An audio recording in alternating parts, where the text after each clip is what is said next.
Kami ucapkan shalom dan selamat berjumpa kembali untuk semua keluarga Indonesia dengan program yang dipersembahkan khusus untuk Anda, yaitu komunikasi keluarga. Ini adalah satu hal yang dilakukan melalui Uni Indonesia Kawasan Barat Departemen Komunikasi secara khusus agar keluarga Indonesia boleh mendapatkan pelayanan melalui program komunikasi keluarga. Dan program ini makin khusus karena menghadirkan juga seorang narasumber kita yang setia melayani, Dr. Niko Jejekoro. Saat ini beliau sudah hadir bersama dengan kita di studio. Jadi saya akan ajak keluarga Indonesia dalam hal ini untuk lebih dahulu menyapa beliau. Selamat datang kembali Pak Niko. Terima kasih Aira. Dan kami mengucapkan terima kasih Bapak sudah melayani kami semua keluarga Indonesia hari ini ya. Bagaimana kabar Pak Niko? Baik sekali, puji Tuhan, semuanya sangat istimewa. Luar biasa. Dan kita berharap Pak Niko ya, keluarga Indonesia juga semua dalam keadaan baik. Mereka juga yang menjadi pemirsa kita saat ini juga berada dalam keadaan yang sehat walafiat. Amin. Dan semuanya baik. Baik, jadi saya langsung saja ke topik pembahasan keluarga Indonesia, apalagi Pak Niko sudah menyinggung kata sehat walafiat. Walaupun itu kata-kata yang sering kita gunakan ya Pak ya, kalau menanyakan kabar, memberikan jawab terhadap kabar.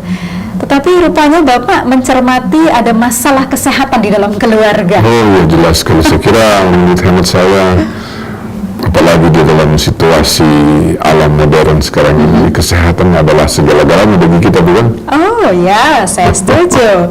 Walaupun mungkin juga Pak, banyak keluarga atau banyak orang menganggap ya kesehatan itu bagian keseharian, jadi itu biasa saja. Ya. Tetapi untuk para pemerhati kesehatan itu bisa menjadi masalah yang cukup serius. Cukup serius pasti. Rasanya Bapak juga melihatnya dengan cukup serius.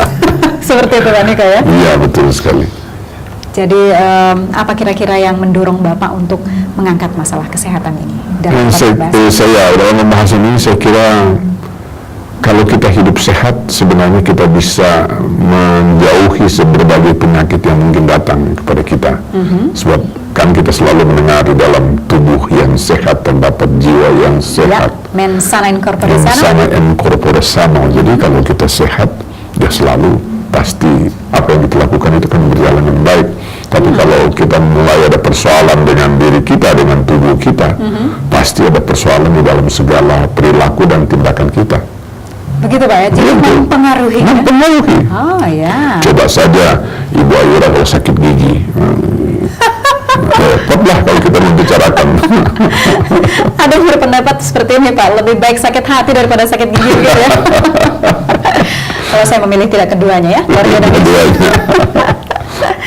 Oke, jadi apakah Bapak juga biasanya yang saya perhatikan Bapak itu memadukannya dengan prinsip-prinsip Alkitabiah. Jadi apakah hal ini juga Bapak padukan seperti itu dengan masalah kesehatan? Ya, saya kira memang benar. Barangkali coba untuk memulai diskusi kita seperti ini, tolong Ayura bacakan apa yang terdapat dalam 1 Korintus 6 ayat 19. Mungkin kita lebih fokus terhadap masalah itu. Baik, jadi tepat dugaan saya ya, para keluarga Indonesia, Pak Niko memang mengangkatnya dari sisi Alkitabiah. Dan kita akan lihat dari 1 Korintus 6 ayat 19. Anda boleh segera melihatnya juga dalam Alkitab Anda. Saya akan membacakan untuk kita semua. Atau tidak tahukah kamu bahwa tubuhmu adalah bait Roh Kudus yang diam di dalam kamu, Roh Kudus yang kamu peroleh dari Allah, dan bahwa kamu bukan milik kamu sendiri. Banyak sekali ya Pak ya yang bisa kita diskusikan hanya dari ayat ini saja sebetulnya tentang kesehatan. Ya, betul sekali. Ini saya ambil contoh yang sangat sederhana saja tentang mungkin hal yang kita lihat setiap hari di dalam pergaulan kita di negara kita, teristimewa di kota-kota besar, mungkin kota Jakarta seperti sekarang ini. Di mana-mana melihat misalnya orang merokok. Sudah ada perdanya sebetulnya. Iya betul, ada perdanya, tetapi masih juga seperti itu sikap orang-orang, perilaku orang tidak mempedulikan gitu loh. Baik. Saya masuk di mall, padahal yang sudah dikatakan bahwa di mall itu nggak boleh ada merokok. Betul, tapi penuh kepulan asap. Apa sih juga. Yang lucu kalau saya baca di iklan rokok itu, di bawahnya itu dengan jelas dikatakan merokok dapat menyebabkan kanker, serangan jantung, impotensi, dan gangguan kehamilan dan menjamin. Betul. Tapi Anda tahu di negara kita, kalau saya baca beberapa statistik, dikatakan seperti ini, di negara kita ada kurang lebih 65 juta perokok. 65 juta perokok. Baik. Dan sekitar 28, itu berarti sekitar 28% dari penduduk menurut data statistik. Dan lebih ngeri lagi, menurut satu sumber umum di Indonesia, setiap hari ada 500 orang per hari yang mati karena rokok. 500 orang per hari di Indonesia ya? Bayangkan aja, setiap hari ada 500 orang yang mati karena merokok. Itu bukan angka yang kecil. Angka kecil. Sedangkan di dunia, Baik. setiap hari ada 13.500 orang yang mati karena rokok. 7 kali lipatnya ya, di betul, seluruh dunia. seluruh dunia. Indonesia sepertujuhnya berarti dari seluruh dunia.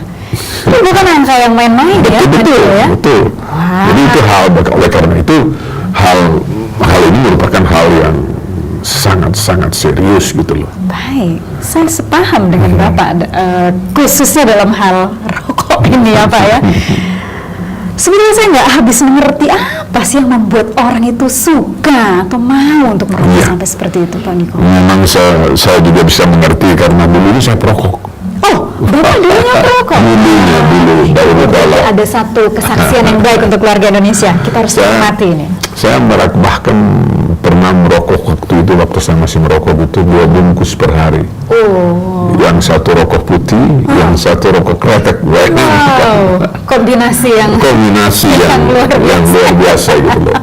Nah, itu disebabkan mulai dari pergaulan. Karena semua pergaulan saya waktu itu menjadi mahasiswa, semuanya merokok. Ya kalau nggak ada ngerokok, kalau nggak ada ngerokok tentang ini, jadi semuanya.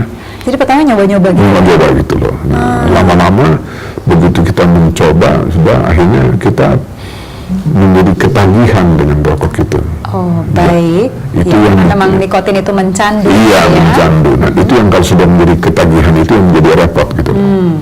Dan misalnya kita sulit untuk berhenti. Baik. Dan itu memang yang dialami oleh banyak orang. Apalagi kalau dia sudah bisa, Pak Niko alami juga nggak? Udah bisa beli sendiri misalnya seperti itu jadinya. Ketika sudah mulai punya duit, bisa mulai membeli sendiri. Saya waktu menjadi mahasiswa mendapat beasiswa. Jadi paling tidak buat uang aku cukup.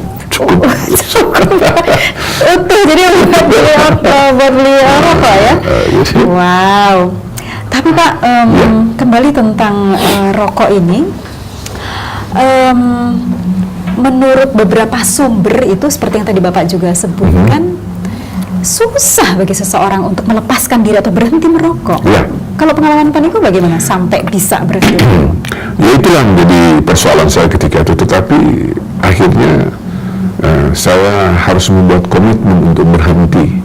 Komitmen? Kalau tidak ada komitmen, saya kira sangat sulit. Saya waktu itu mencoba membuat komitmen, saya akan berhenti. Sebab saya sudah tahu bahwa itu tidak berguna untuk kesehatan. Ya. Jadi itu awalnya ya, Bapak tahu bahwa itu tidak berguna untuk kesehatan. Jadi saya berusaha mencari jalan bagaimana supaya bisa berhenti. Maka apa yang saya lakukan ya menurut beberapa pengalaman orang lain itu tergantung, maksudnya pengalaman orang yang sudah berhenti merokok juga mereka dengan cara-cara tersendiri untuk memberhentikan. Kalau saya waktu itu selalu menggigit rokok pertama. Jadi digigit ya? Jadi sampai pahit, jadi akhirnya saya ini udah. Oh baik, itu tipsnya mungkin. Tips dari itu jadi saya oke, udah. Pertama, kedua, ketiga, akhirnya udah benar-benar saya buang, nggak mau lagi. Jadi Pak Niko di sini keluarga Indonesia, pengalaman beliau adalah memang ada komitmen yang harus ada komitmen. Kalau tanpa komitmen sepertinya akan sulit. Kalau kita mengatakan mengikuti anjuran, ya berhenti. Tapi kalau kita tidak mempunyai komitmen sendiri, saya kira akan sangat sulit. Ya, seperti yang tadi Bapak singgung, itu kan ada juga anjuran yang bertahap katanya. Ya. Nah, itu bagaimana menurut saya kira bertahap itu, kalau saya harus katakan nggak ada gunanya gitu loh. Begitu ya Pak ya? Kalau nggak berhenti lebih baik sekaligus stop. Oke. So kalau bertahap lama-lama kita masih ada kan keinginan gitu loh. Keinginan, coba lagi, keinginan, coba lagi. Lama-lama akan sangat sulit. Tapi kalau kita sudah membuat komitmen sendiri untuk berhenti, ya saya kira kita akan ya menjadi persoalan apa kita mau jujur kepada diri sendiri atau mau berhenti gitu loh. Bisa saja kita berhenti kalau di depan orang, tapi di belakang-belakang kita karena memang tidak berdasarkan komitmen. Ya. Baik, bahkan mungkin dengan kata lain seperti ini ya Pak ya, kalau berkomitmen, berhenti artinya berani untuk putar haluan langsung, dan itu Bapak alami seperti itu.